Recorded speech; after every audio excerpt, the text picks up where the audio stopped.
Mga kaigsuunan, ania karon kining usa ka tulumanon nga haom sa atong panahon karon. Panahon nga gikinahanglan ang hiniusa nga pagsinabtanay ug pagtambayayong sa katawhan sa atong kagamhanan aron sa pagkabot sa tinud-anay nga kalinaw ug kalambuan ubos sa landong sa demokratikanhong pagdumala ug pagpangalagad. Tulumanon nga magatuki sa nagalaing-laing mga isyu, impormasyon, kasayuran, klase-klaseng opinyon, kalambuan ug panlantaw tumong sa hiniusa nga pagsinabtanay nga tukion ug dumalahon ni Kuya James Attorney Dag-Uman. James Attorney Dag-Uman. Ang tulay sa kalinaw pagsinabtanay ug kalambuan dinhi sa Vox Populi.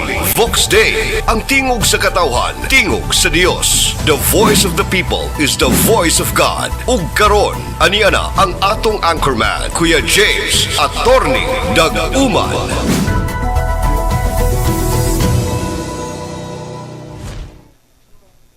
So, daghan kayong salamat o mayong hapon kaninyong tanan. Daghan kayong salamat, Kuya Adoni Disena, ang atong anchorman sa Noontime Balita, ni Ma'am Risa Junsay, ang atong editor.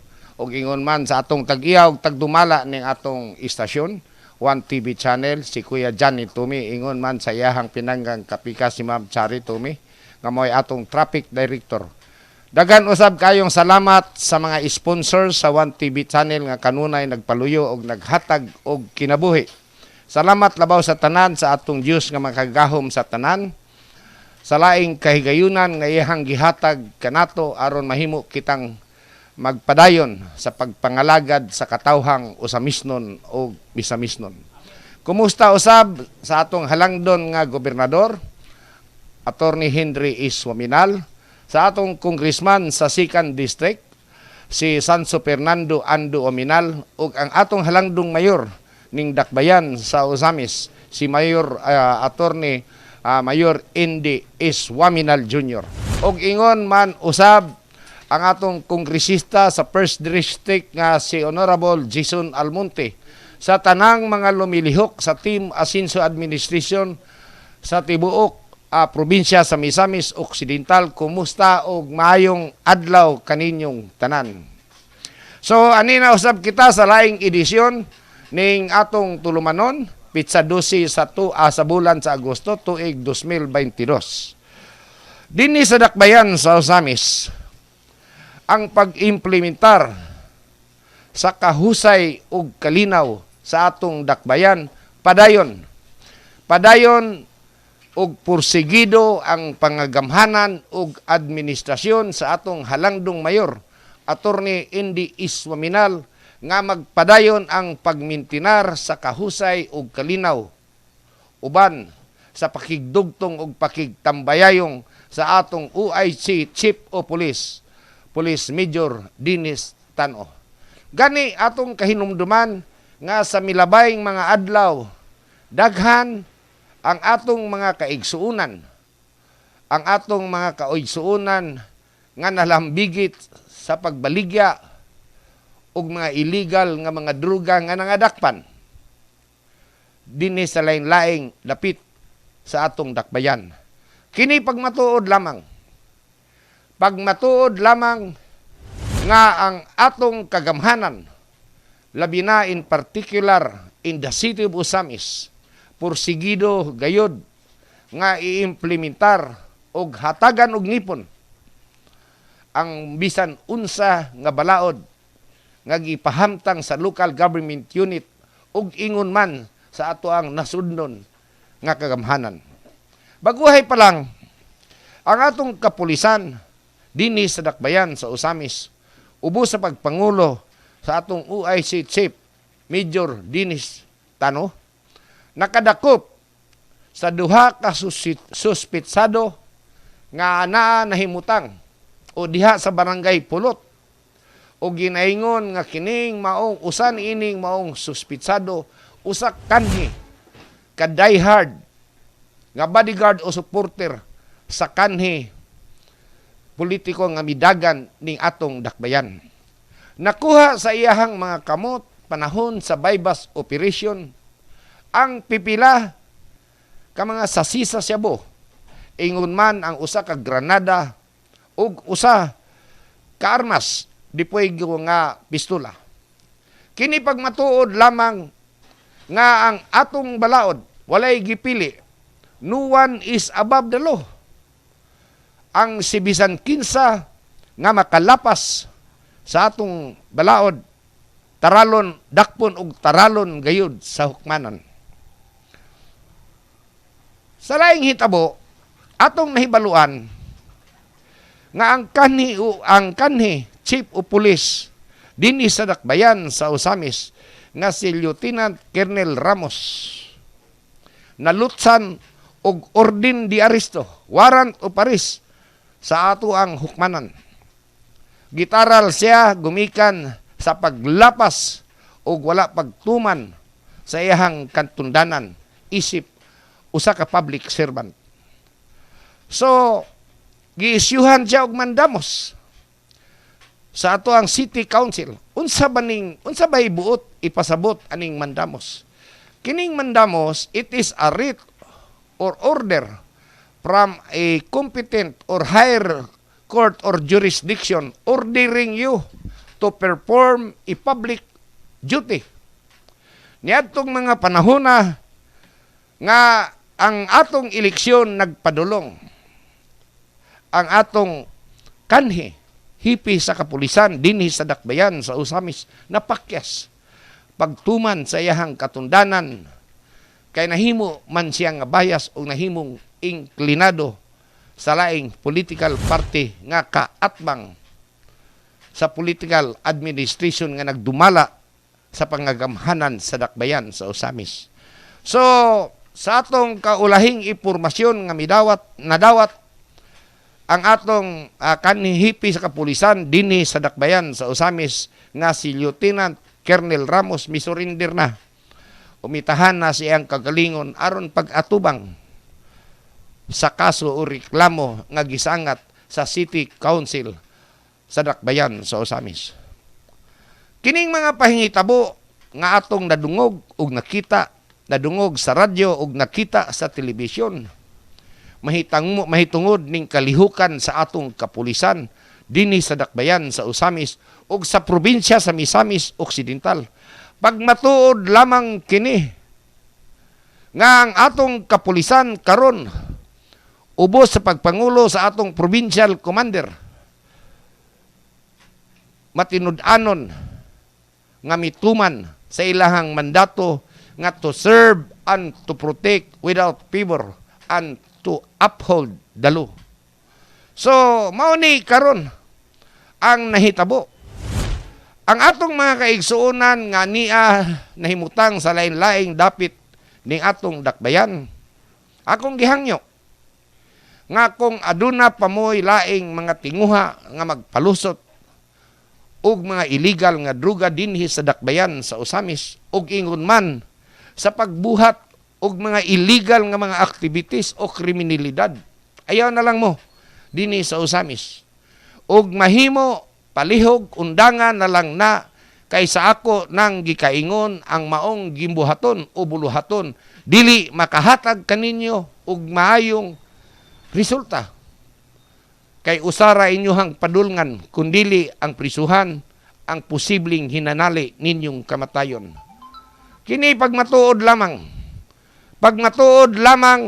nga ang atong kapulisan pursigido og walay gipili ni bisan kinsa nga tao nga makalapas sa atong balaod.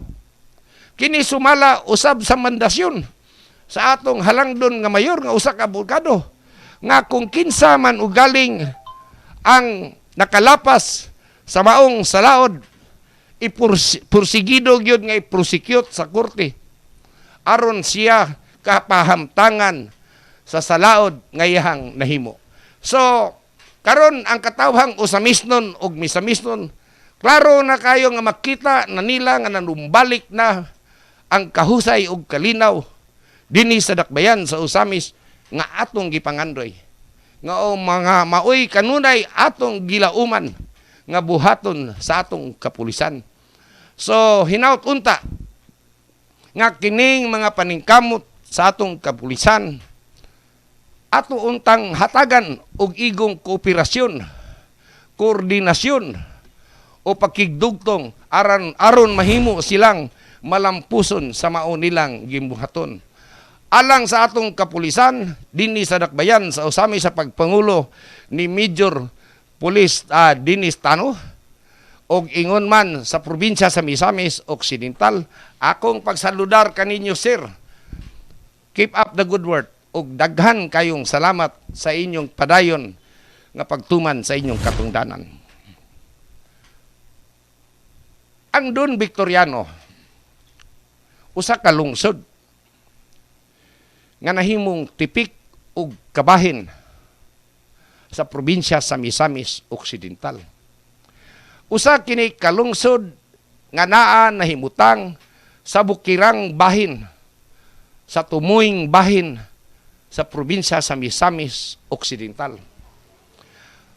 Andun Victoriano sa pagkakaron adunay gidakon nga 29,000 hectares ang area niya, total area. 29,000 ka hektarya ang gidakon sa lungsod sa Don Victoriano nga gipanguluhan sa atong halangdon nga mayor sa maong dapit nga mao si Mayor Bertoldo Moralion nga usa-usab ka membro sa team Asinso Misamis Occidental. Sa maong pagpaningkamot sa atong halangdon nga mayor si Mayor Bertoldo Moralion, iyahang napalambo og nausab niya ang dagway sa Don Victoriano og nahimo na kini karon nga inila og mahimong usa ka tourist spot sigon sa plano sa atong halangdon nga gobernador Attorney Henry A. Suaminal.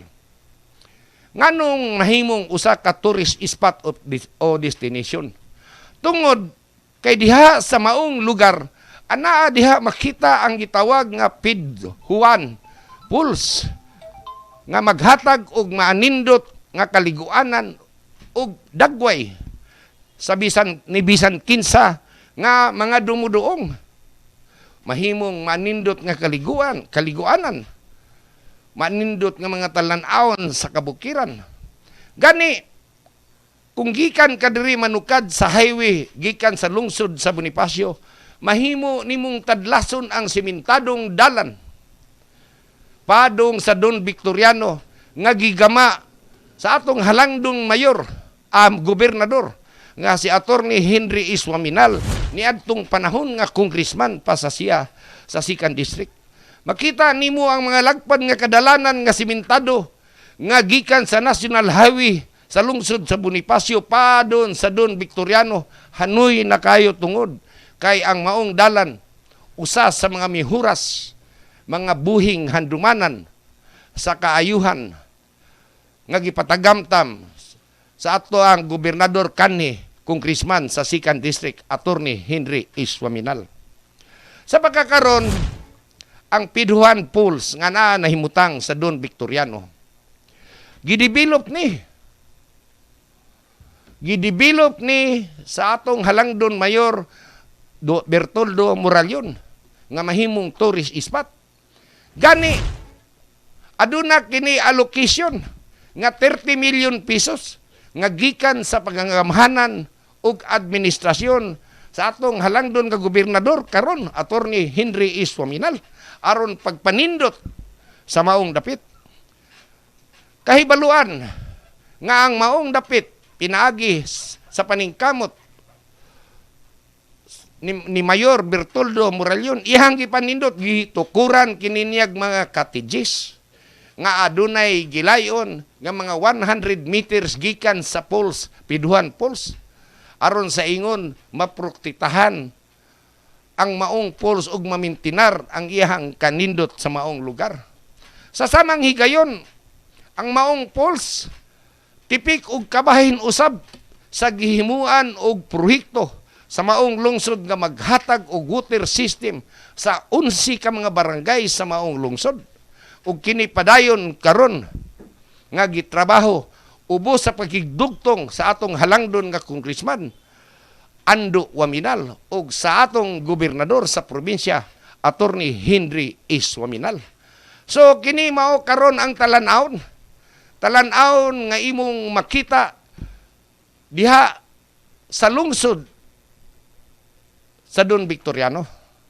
So, sa laing mga musunod nga mga edisyon, inyo nang madungog ang laing-laing mga mihuras, kausaban o kalihukan sa laing-laing mga lungsod sa tibok probinsya sa Misamis Occidental. Aron pud inyong makita, inyong madungog nga ang mga napili nga mga mayores ug mga opisyalis ubos sa Team Asinso Administration nga gipanguluhan sa atong halangdon nga gobernador Attorney Henry Iswaminal naglihok ug wala matulog ug matinud-anon nga nangalagad sa mga katawhan nga nagpili ug nagmahal kanila. So pabuta lang ninyo kay susunod nga mga edisyon ato ning hisgutan ug i-report kaninyo ang lain-laing mga kalihukan sa lain-laing mga lugar o lungsod sa entero probinsya sa Misamis Occidental. Karon, anhita dinhi manukad na sab sa dakbayan sa Tanggob. Sa dakbayan sa Tanggob, hingpit nga nailisan ang kanhi milabay nga administrasyon. Gani ka matuoran diya sa dakbayan sa Tanggob ang Team Asinso niadtong panahon sa milabayng eleksyon nakaangkon og landslide victory batok sa ilahang kaatbang sa politika. Gikan sa mayor, vice mayor, ngadto sa tanang mga konsihalis sa maong lungsod. Hingpit nga nailisan sa anak Tanggob nga nagpaluyo o nagpalandong sa Team Asinso nga gipanguluhan karon sa atuang halangdon nga Mayor Sabiniano bin Kanama, kinsa usa ka kongresman sa Coop Natco. So, dinhi sa dakbayan sa Tanggob, sa dihang nailisan ang milabayng administrasyon tungod kay pangandoy sa katawhan nga tanggubanon nga makabaton og tinud-anay nga kausaban, tinud-anay nga kalambuan ang maong dapit. Ang mga opisyalis sa dakbayan sa Tanggob nga mga bag-ong napili niadtong milabayng eleksyon nga karon gipanguluhan ni Mayor Sabiniano bin Kanama, nagpasan og usa ka dakong responsibilidad. Ingon man usab ang iyahang mga kaubanan nga mga opisyalis gikan kaniya mayor, vice mayor ug mga napulo ka konsyalis, nagpasan og usa ka dakong responsibilidad kung unsaon nila pag-usab, paghatag og kalambuan, tinud-anay nga kalambuan ang dakbayan sa Tanggob nga mao'y gipangandoy sa katawhang Tanggubanon. Si Mayor Sabiniano bin Kanama, sa iyahang pagpangalagad sa mga kaigsuunan natong Tanggubanon, aron makigdugtong sa katawhan, gikan niadtong Agosto 1 hantod karong adlaw, mihimo siya og inadlaw-adlaw nga pagbisita og inspeksyon aron makigdugtong sa tanang mga barangay nga naglangkob sa 51 ka mga barangay, 55 ka mga barangay sa dakbayan sa Tanggob. So mao nay gibuhat sa atong halangdon mayor diha sa Tanggob. Matag adlaw dunay 2, 3 o 4 ka mga barangay nga iyang bisitahan aron personal niya nga makita ang sitwasyon ug kahimtang sa matag barangay ug madungog niya direktamente ang mga mulo nga gikan sa mga taga-barangay sa dakbayan sa Tanggob. Sa laklod nga pagkasulti, si Mayor bin Kanama sama sa ubang mga mayor sa kalungsuran sa probinsya sa Misamis Occidental, sama sa gibuhat sa atong halangdon nga gobernador, bisita sa mga barangay aron makita niya og mailan niya ang tinuod nga suliran aron ihapod nga magdugtungan o matubag sa insakto nga kasulbaran. So karon mo na nahitabo, nagdagan. Gikan sa Agosto 1 hantod karon pitsa 12, daghan na ang mga barangay nga nabisitahan sa atong halangdon nga mayor diha sa Dakbayan sa Tanggob aron makigdugtong, aron makisayod sa mga suliran og problema og mga panginahanlan sa atong mga kaigsuunan nga tanggubanon. Gani niadtong mga milabayng mga adlaw nanghatag siya og certificate of appreciation niadtong kanhi mga kapitan nga sa panahon sa eleksyon gilutos sa laing sa milabayng administrasyon. Gitagaan niya og certificate of appreciation dayon dunay monetary nga cash nga ipagipanghatag niadtong mga kapitanis nga nangasuspindi og wala na mahimong mga kapitan. Iya usab gitan-aw ang mga kadalanan nga mga guba. Gipang-ayo, giplanuhan nga ayuhon o gani sa akong personal nga nakita dito, ginaynayan na og gilihok ang maong mga dalan nga guba. Ug dinhi pong dapit sa barangay Maluro, diin nag-atubang ang baybay didto sa Lanao. Makita usab nga kini ilang gitan-aw aron developon ang Maluro Beach nga mahimong beach ug kaliguanan sa daghang mga tao nga maligo sa dagat nga nag-atubang sa tulay nga magdugtong sa Lanao ug Tanggob City.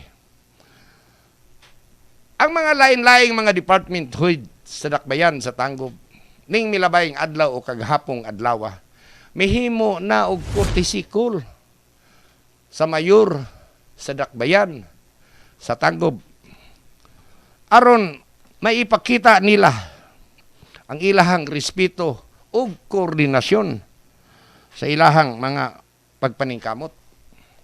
Aron sila magdugtong ug magkahiusa nga makapangalagad sa panginahanglan sa katawhang Tanggubanon. Mihimo usab ang atong halangdong mayor diha sa Dakbayan sa Tanggob og usa ka pakigtagbo o meeting sa tanang gitawag og Peace Folk organization niadtong mga kaigsuonan nato nga mananagat ug mga amahong kay diha sa Tanggob dili ikalimod nga abunda kayo na silag amahong diha gitan-aw niya ang posibleng mga problema o kasulbaran sa maong problema. So kining kalihukan karon dinhi sa Dakbayan sa Tanggob padayon kini nga gibuhat sa ato ang halangdon mayor diha sa Dakbayan sa Tanggob in coordination and in connectivity with the program of our Honorable Governor Attorney Henry S. Waminal. So, mao ni karon ang nahitabo sa Dakbayan sa Tanggob. So, ayaw lang mo kabalaka akong mga kaigsuonan nga mga televiewers o tigpaminaw sa One TV channel. Kay niining moabot o moabot pang mga adlaw atong ipadayag diha kaninyo ang mga kahimuan sa tanang mga mayores sa Team Asinso Administration sa tibuok probinsya sa Misamis Occidental aron inyo pong makita, aron inyo pong mahibawan kung unsay gibuhat og ilahang gihimo. In fairness po nila. So pinaagi ning atong tulumanon maipakita nato og maipadayag nga ang katawan nga nagpili kanila nga nahigugma kanila wala di ay mapakyas. Ingon nga ang katawhang usamisnon ug misamisnon nga nagpili sa atong halangdon mayor Attorney Indy Iswaminal sayang igsuon nga nahimong congressman sa 2nd District ug sayahang amahan labaw sa tanan nga nahimong gobernador sa Misamis Occidental wala mapakyas kay ang tao nga ilahang gipili mga tao nga matinud-anon nga nangalagad sa katawhang usamisnon ug misamisnon. Ato usab sa sunod higayon ipadayag ug ipakita pinaagi ning atong tulumanon Vox Populi, Vox D, ang tingog sa katawhan, tingog sa Dios, ang kalihukan nga gihimo usab sa ato ang congressman sa 1st District nga sakop sa Team Asinso Misamis Occidental nga mao si Honorable Jason Almonte. Ditong dapita ato ning Lokpon, ano mo na to ni padayag o pakita ninyo. Aron inyo pong malantaw nga wala di sila matulog o wala ni sila magpasagad. So, kining atong hinapos nga topic, may tungod ni sa pag-abri sa klase. So, kung dunay maipakita diha sa Ma'am Risa Junsay nga video sa mga eskwelahan, dili kalimod nga kining umaabot nga Agosto 22. Pag-abri na gyud og klase. Dili lang dinhi sa dakbayan sa Usamis, kundili sa nasod nga Pilipinhon. Sumala sa order sa ato ang presidente ug vice presidente. Mag-abri na ang klase. Karon, dunay mga pangutana nga mitumaw. Sa maong pag-abri sa klase, diin ang COVID-19 virus o pandemic time nagpabilin pa. Unsa ba'y gibuhat nga pagpangandam sa atong mga opisyalis, mga magtutudlo sa Department of Education alang sa kagsiguruan sa atong mga anak. Kay numduman nga ang atong mayor, Honorable Mayor Attorney Andy Iswaminal Jr. nanawagan gani sa katawhang Usamis nun. Ingon nga ang atong gobernador o congressman nanawagan sa entero Misamis Occidental o dili lang dinhi sa dakbayan sa Usamis nga magpabuster o magpabakuna alang sa ilahang proteksyon, alang sa atong tagsa-tagsa ka proteksyon. Gani aron maingganyo gyud ang katawhan. Specifically dinhi sa dakbayan sa Usamis. Ang atong halangdon mayor, Andy Waminal Jr. mihimo og initiative nga ma-encourage ang tao nga magpabuster o magpabakuna. Dunay pagadawaton nga food packs sa tanan nga magpabakuna o magpabuster aron lang nga masiguro o mahatagan og kasiguruan ang katawhang Usamiston gikan sa transmisyon sa COVID-19 virus. Karang transmission pagpanakod. So, atong ibalik ning pag-abri karon sa klase. Ning umaabot nga Agosto 22. Unsa bay kasiguruan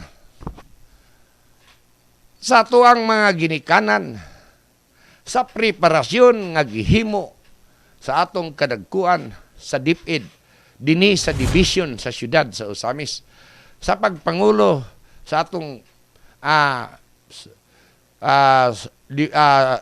Superintendent Division nga si Jean Biloso.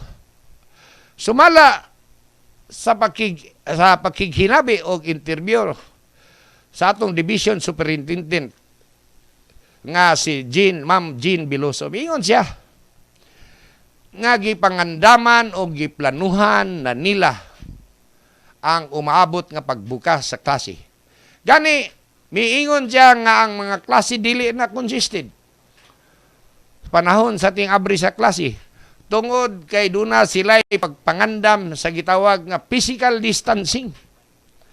So, sa usa ka classroom, mahimutang na lang nga 26 ka mga estudyante ang mahimong musulod o katong uban nga dili na musulod sa hapon na po nga session nga klase.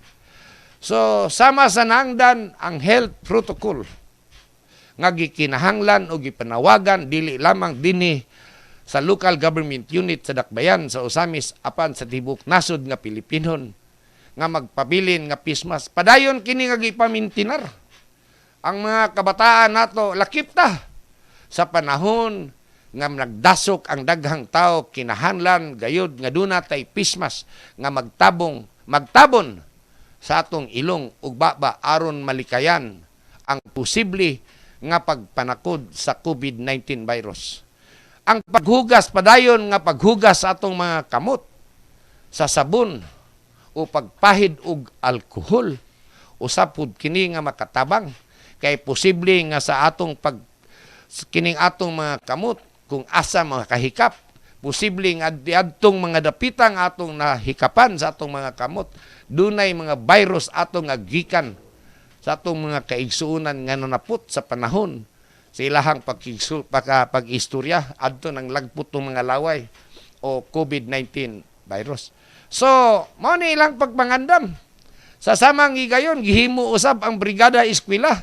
Diin ang mga nagkalaing-laing mga ginikanan o panabang sa mga pagtutudlo, hiniusang nga naglimpyo sa palibot sa ato ang eskwelahan.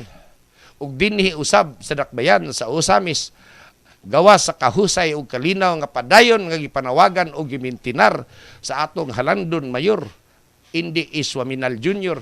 Padayon usab ang pagmintinar sa ato ang kahapsay ug kalimpyo sa ato ang mga kadalanan. Gani, kung inyong maobserbahan, ning milabayng mga adlaw diin makusog ang ulan nga bibundak sa atong dapit o sa ubang dapit sa atong kanasuran. Wala nato matagamtami dinhi sa dakbayan sa Usamis ang nahitabo sa ubang dapit nga maglunop ang kadalanan. Kini tungod kay ang mga drainage dinhi sa dakbayan sa Usamis giatiman dili lang sa panahon ni Mayor Ando nga siyang mayor apan kini padayon nga giatiman sa atong Halandon nga mayor karon, Mayor Indy Waminal Jr. So makita gali ninyo ni karon ning uban nga mga drainage nga dagko nga gipang-usab gyud, gipaniguro nga panahon sa makusog nga ulan ang katawhang Usamisnon dili makatagamtam sa mga lunop o baha nga natagamtaman sa ubang dapit. So niining tanan nga mga panghitabo karon dinhi sa dakbayan sa Usamis, sa dakbayan sa Tangob ug lakip na sa lungsod sa Don Victoriano. Kinitipik lamang og kabahin sa gipanawagan sa atong Halangdon nga gobernador, Attorney Henry Iswaminal, nga nag-ingon siya, sit as an example. Himua ang imong kaugalingon nga pananglitan sa uban, nga ikaw mahimong example sa uban nga nakita sa uban nga naghimo ka og maayo. Tungod kay ang kaayo sa tao dili nimo makita og masukod diha sa mga pulong nga iyahang litukon, apan diha sa mga buhat nga iyahang ipakita og ipasundayag nga gikan sa iyahang kasing-kasing. Hantod na lang sa sunod higayon akong mga igsuon nga Usamisnon og Bisamisnon. Daghan kayong salamat sa inyong padayon nga pagsunod. Daghan usab kayong salamat sa tag-iya og tagdumala ning atong istasyon, Kuya Johnny Tumi, og sa tanang mga lumilihok sa puwersa sa 1TV channel. Og ingon man, daghan usab kayong salamat kang Gobernador Henry Iswaminal nga naghatag og kinabuhi og nagpadayon pagsuporta ning atong tulumangon. Ingon man usab si Congressman Ando Aminal og Mayor Indy sa ilahang padayon nga pagtabang kanato ning atong tulumanor anon padayon nga mga lagad sa katawhang Usamisnon ug Misamisnon. Daghan kayong salamat kining inyong angkurman, Kuya James Attorney Daguman, manamilit kalang kaninyo og miingon, Shalom and Emmanuel. Mayong hapon. Maukad to ang tulumanon, Vox Populi, Vox Day. Tulumanon nga haom sa atong panahon karon. Panahon nga gikinahanglan ang hiniusang pagsinabtanay o pagtambayayong sa katawhan sa atong kagamhanan aron sa pagkab-o sa tinud-anay nga kalinaw ug kalambuan ubos sa landon sa demokratikanhong pagdumala ug pagpangalagad. Tulumanon nga nagtuki sa nagalaing-laing mga isyu, impormasyon, kasayuran, klase-klaseng opinyon, kalambuan ug panlantaw. Kauban si Kuya James Attorney Daguman, ang tulay sa kalinaw, pagsinabtanay ug kalambuan. Pinaagi sa Vox Populi, Vox Day. Ang tingog sa katawhan, tingog sa Dios. The voice of the people is the voice of God. Hangtod sa sunod higayon, daghang salamat sa inyong paglantaw.